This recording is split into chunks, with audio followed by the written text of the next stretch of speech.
Good afternoon, everyone, and thanks for joining us. We will go ahead and get started. My name is Ashley Murphy, and I serve as the project director for the State Opioid and Stimulant Response Grant at the Ohio Department of Mental Health and Addiction Services. Thank you for joining the State Opioid and Stimulant Response Quarterly Collaboration Call for September of 2023. We're joined here today by leadership and colleagues within the Bureau of Grants Administration through the Office of Community Planning and Collaboration.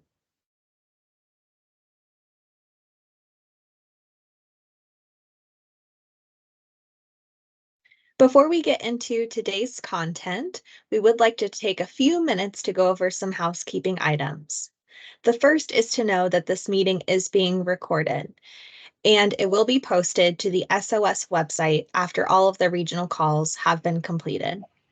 If you weren't able to attend the regional calls in June, those recordings have been posted to this website. Having said that, if everyone could please mute their microphone or telephone and turn off your video cameras, it would be appreciated. This helps ensure that there are limited connectivity and bandwidth issues throughout the call. And speaking of, if any of today's speakers experience any delays or freezes, please bear with us and know that we will work hard to resume the call as soon as we can. If you have any questions for today's meeting, if everyone could please mute their microphone, thank you. If you have any questions during today's call, please place them in the chat box. All questions that are received during the regional calls will be gathered and posted to a frequently asked questions or FAQ document to the SOS website. I've mentioned the SOS website a few times now, so there's a link here on the slide and one of our team members just placed it in the chat. There's lots of great SOS and SOAR resources there for your viewing. So if you have a moment, go ahead and check that out. So let's go ahead and cover our agenda for this afternoon. So we will begin with a welcome and opening remarks from the Bureau of Grants Administration leadership. We will then be focusing the call on lots of timelines and closeout procedures. So we'll start with a general timeline as it relates to both SOS 3.0 and SOAR 2.0 no-cost extension.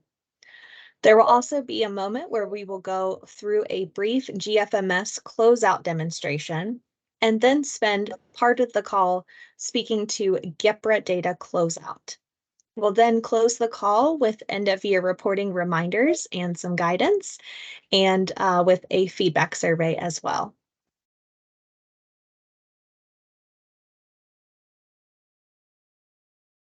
So with that, I would now like to welcome Dr. Valerie Alloy to provide our welcome and opening remarks. Good afternoon, Dr. Alloy. Good afternoon, Ashley, and thank you so much, and good afternoon to everyone on the call. I get the great pleasure of doing a welcome on behalf of the Department of Mental Health and Addiction Services to all the partners on the call and around the who are working so hard to ensure that we save lives of folks who are trying to recover from opioid and stimulant use disorders. The SOAR work is important, and we just want to say we thank you so very much. We know it's very hard work. Over the course of our year, we hold quarterly calls to enhance collaboration, to share best practices and ideas. And we really have appreciated the feedback that we've gotten from everyone in terms of call format and call structure. We've taken time to hear about some of our strategies for special populations. We've taken time to highlight partnerships and things that are working. And most recently, we went into a panel format that we received the highest number of positive pieces of feedback that really enhanced understanding and collaboration. So we really appreciate you all coming to the quarterly calls and the feedback that we get as we continue to improve the process for sharing. One of the things that I'm excited about is, our team worked so hard to write and get the SOAR dollars into the state, is that we are coming to the end of a grant year cycle, and of course, the beginning of a new grant year. So as Ashley mentioned, the call today will really be walking us through on the call today the various aspects that we need to close down the third year of SOR, the no cost extension year, as well as the first year of SOS or SOS. And with that, I'm going to give one small preview that as it relates to the second year of the SOS funding, at this time, the department is not anticipating any cuts. The final communications are at our director's desk, working it through all of the necessary channels that need to happen for an award of this size. That includes governor's office and other places. But at this time, because I know we're coming at the end of the year and people have been very anxious, I can say that at this time, we are not anticipating making any cuts in the second year of the SOS funding cycle. That memorandum is working its way through, and we hope to have it in everyone's hands sometime this week. And that will give you the guidance steps that you need and all the information about your level of funding for the second year of the SOS grant. You're welcome, Kim. I just wanted to say welcome, thank you, give you that little bit of a preview, and turn it back over to the team. Dr. Kristen Graham, who is newer to our staff, but has taken quite a in organizing our evaluation, and of course, our project director, Ashley Murphy.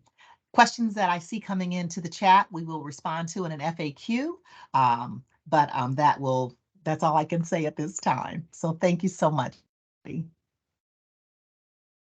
thank you, Dr. Alley, for the welcome and opening remarks.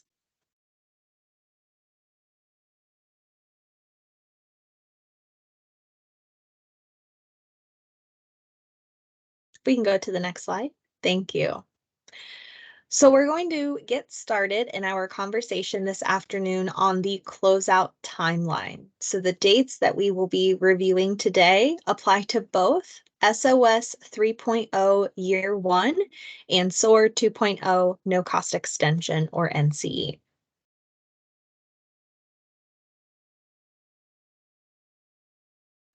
The first date to be mindful of is the last day of the project period for both grants, which is September 29th, 2023.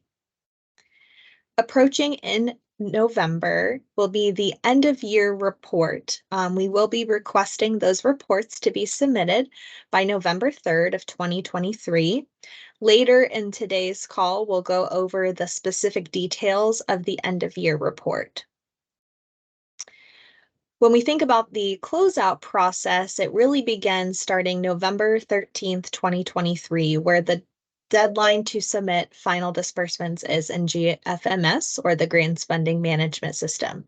So all grantees have 45 days to gather final invoices and prepare for reimbursement for the services rendered during the project period. So again, the last day to submit final disbursements for both grants in the Grants Funding Management System is November 13th, 2023.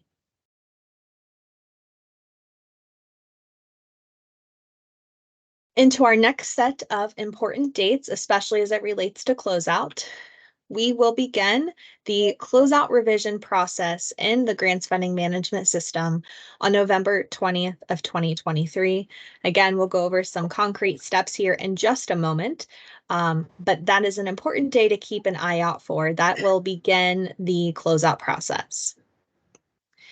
Once the closeout revisions are opened and in process, the department will be asking for all grantees to submit their final closeout applications in GFMS by December 1st of 2023. And then once those submissions are received, the grants and fiscal teams at the department will review the applications and issue a final closeout notice of subaward or NOSA. Those notice of subawards or NOSAs will be issued by December 29th, 2023. So we just talked about a lot of dates and the time points by which these closeout processes will happen.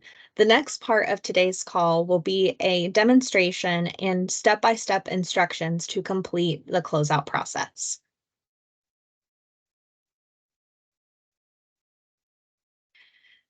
So you may be wondering, what is closeout? Why is this important? So the department works very closely with the federal partner to ensure that all reporting requirements are met. And part of that is closing out the grant.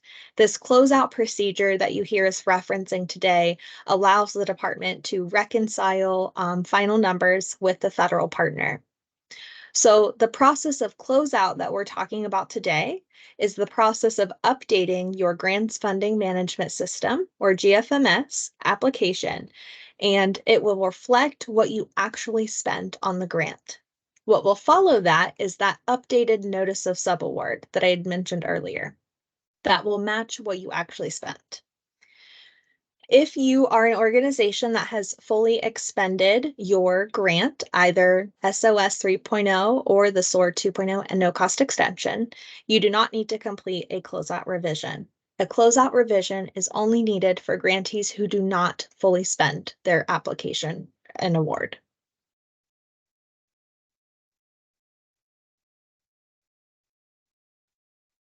This slide describes each of the steps that will take place as a part of the closeout process in the Grants Funding Management System, GFMS.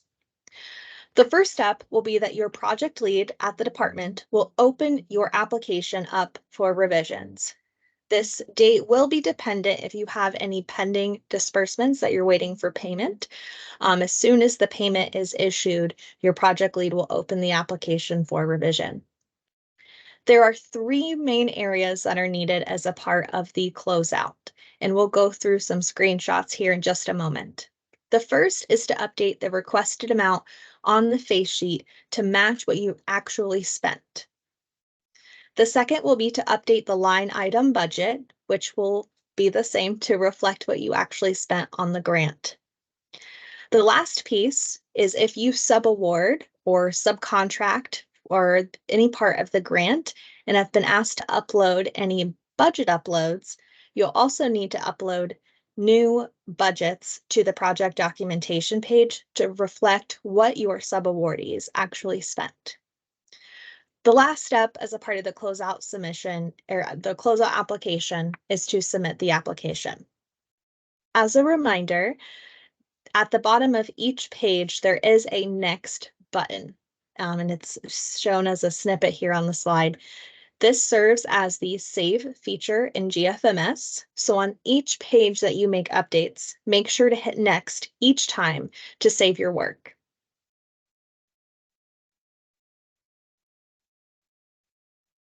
So this takes us into some of these screenshots and more concrete walkthrough of the GFMS.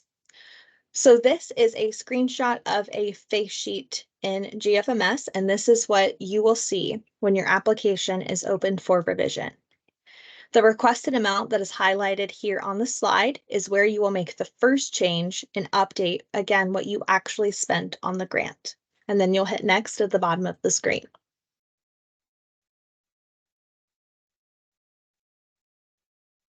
The next page that needs updated is the line item budget.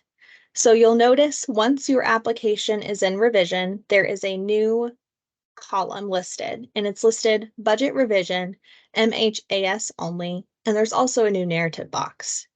This will be where you place for each line item how much was actually spent. Again, you'll hit next at the bottom of your screen to save this work. And if for some reason your number doesn't match what was on the face sheet, GFMS will give you a notice that there is an error. So make sure that your face sheet and line item budget match.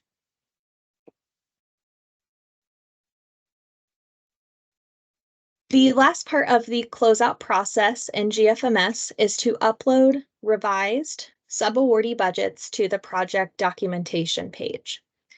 Once your application is in revision, you will see this blue hyperlink that's highlighted here. You will click that, and that's where you'll upload the updated files for each of the subawardee budgets that had any updates. As a reminder, when you're on the project documentation page, please do not delete any of the previous uploads. It's important to have for our records in terms of the original budgets versus the closeout budgets.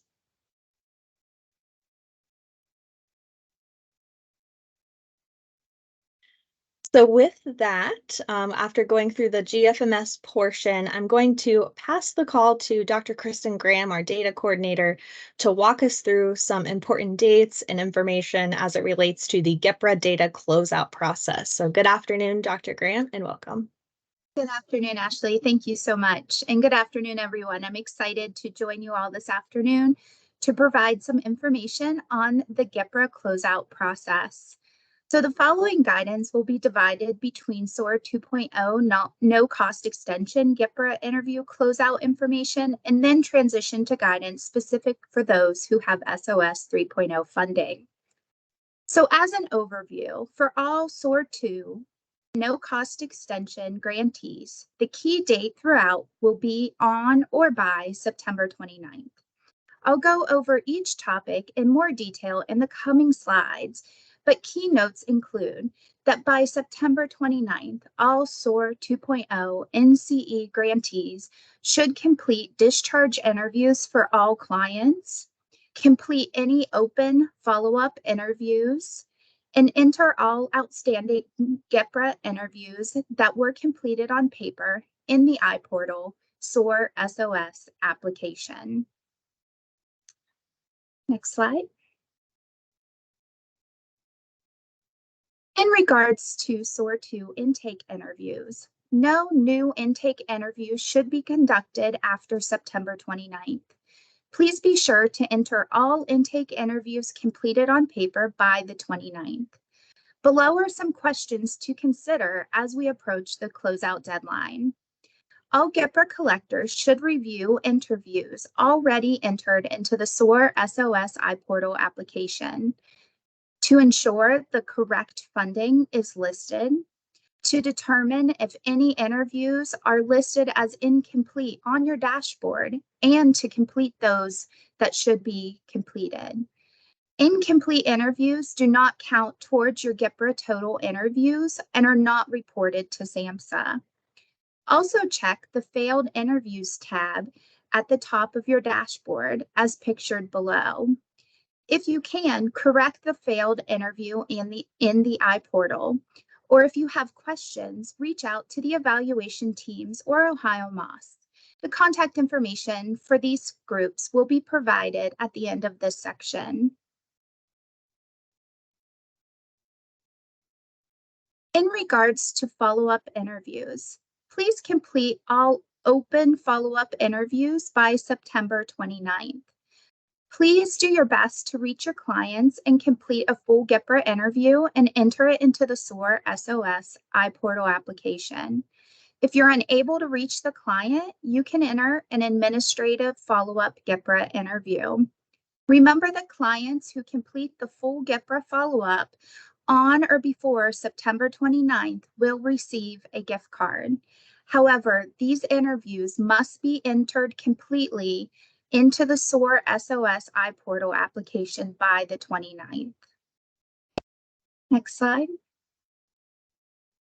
While all GEPRA interview types are important, it is essential that a discharge interview be completed for all clients, active or inactive, by the 29th. Similar to the follow-up interviews, if you're able to reach your client, please complete a full GEPRA interview and enter it into the SOAR SOS iPortal application. If you're unable to reach the client, you can enter an administrative GEPRA discharge interview. Discharge interviews are important because they complete the closeout of active and non-active clients and record the services received under the grant, whether that is reported through the full or administrative GEPRA entered into the iPortal. Next slide.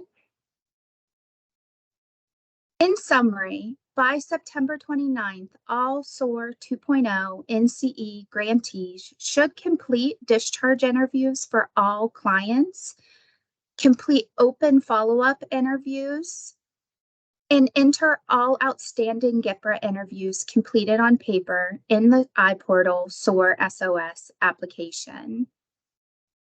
Next slide. Now we'll talk about transitioning from SOAR 2.0 to SOS. The following information is for agencies and programs that will be transitioning from SOAR 2.0 NCE funding to SOS 3.0 funding, or are new to the SOS 3.0 funding after September 29th. Specifically, the steps below should be completed for any active clients who will transition from SOAR 2.0 NCE to SOS 3.0 funded services. A new intake interview under SOS 3.0 should be completed if the client is transitioning from SOAR 2 to SOS 3. This should happen once SOS 3.0 funded services begin. The interview can be completed at the time of the next contact or interaction with the client. When entering the GIPRA intake interview in the iPortal, the service start date or date of admission should reflect the date SOS 3.0 services began. This date will be September 30th or after. Also, please note for SOS 3.0 funded programs, no action is needed for actively enrolled SOS 3.0 clients beyond standard procedures. This means that no new intake interviews are needed for active clients, and no discharge interviews outside of standard procedures are needed during the transition to year 2. Next slide. If you have any questions regarding the GIPRA closeout and transition, please reach out to the SOS 3.0 evaluation team, the Ohio State University's Government Resource Center, or GRC, at their email address listed on the slide. Resources and information regarding upcoming trainings can be found on their website, ohiososevaluation.org. Thank you. I'll now transition back to Ashley. Thank you, Dr. Graham. That was really rich information on the GIPRA closeout process. And so we thank you for your time to walk through that. And I see maybe some questions coming in the chat. So we'll be sure to take a look at that as we prepare the FAQs.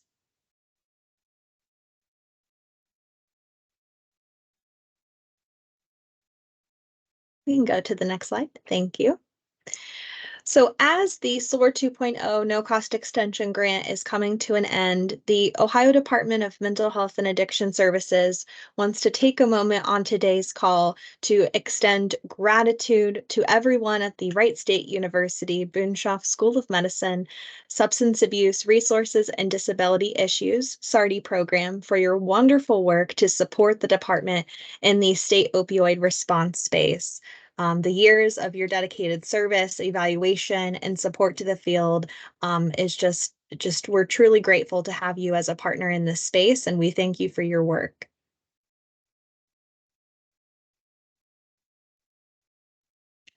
Next, we will transition to speak to the end of year reporting. This will apply again to both SOS 3.0 and SOAR 2.0 no cost extension. There are 3 reports that we're going to discuss in detail this afternoon. The first will be the end of year progress report. The next will be the SOAR Tour program instrument. And then finally, the tangible personal property report.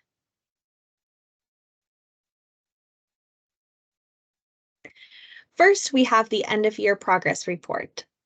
The structure of the end of year report will look very similar to what everyone saw as a part of the mid-year report. So there are 5 major sections. The first is the successes and major accomplishments. So thinking back to the full year of the grant, what has your organization or project accomplished as a part of the SOS SOAR grant? The second part of the report includes barriers with an emphasis on solutions. So did your organization or projects experience any challenges during the project period? And if so, what kinds of strategies were put in place to resolve them? Or did you determine any solutions? So begin thinking about that as you're preparing for your end of year reports. The third part of the progress report are the efforts to address the needs of diverse populations. Similar to the mid-year report, you'll see various special populations, and you'll be given an opportunity to speak to how you've addressed those needs of those populations in each area.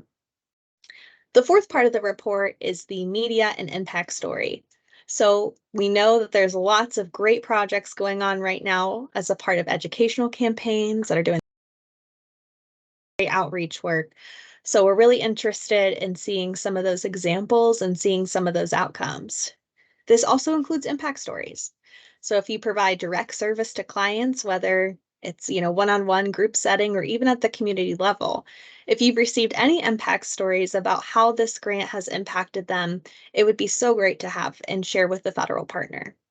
Those impact stories really help share that the story behind the data that Dr. Graham just spoke to. The last part of the progress report are the numbers served. So again, thinking back for the full project year, how many individuals did your organization serve as a part of this grant?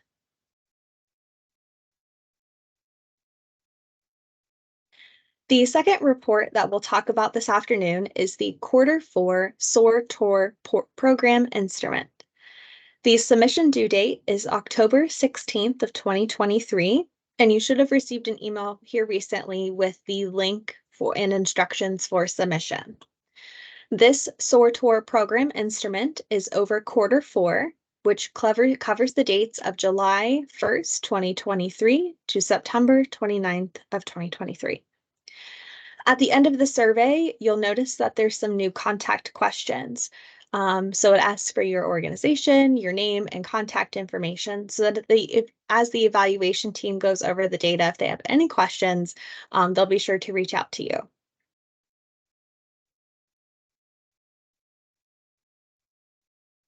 All right, and then the last report that we'll talk about this afternoon is the Tangible Personal Property Report, also known as the TPPR.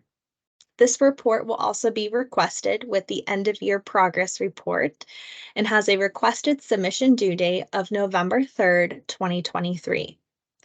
The Tangible Personal Property Report asks to report on acquired equipment with a purchase cost of $5,000 or more.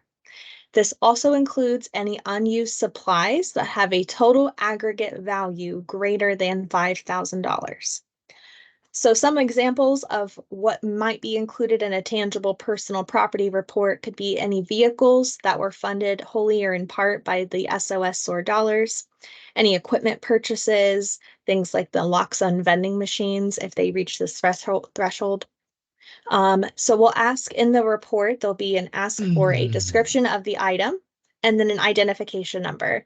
So if you have the serial number, model number, whatever, we'll be able to tie back to the item. And then the purchase date of the item and the cost of the item.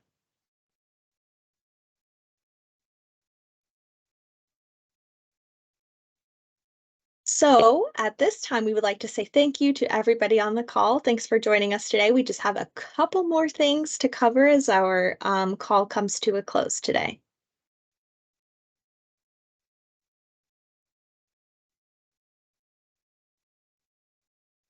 So we mentioned at the beginning of the call this afternoon some resources on the SOS 3.0 webpage, and just want to share again the link to the website and share that there's lots of great information on the SOS website. So the frequently asked questions that all the questions we're getting in the regional calls today, they'll be posted on this website, as well as the recordings to today's calls. The regional call slides and recordings from our June calls are also on the website. So if you haven't had a chance to take a look, those are available for viewing. Also on the website, we have the Community Investment Guidebook, which gives an overview of the SOS funded projects.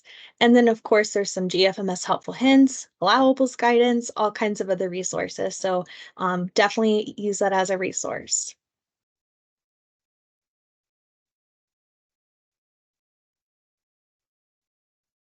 So as we end our call this afternoon, we would like to thank everybody for joining us, and we always are appreciative of your feedback. So on the slide here and in the chat, there will be a link to a survey to share your feedback. If you could just take a few minutes to complete the survey, would be greatly appreciated.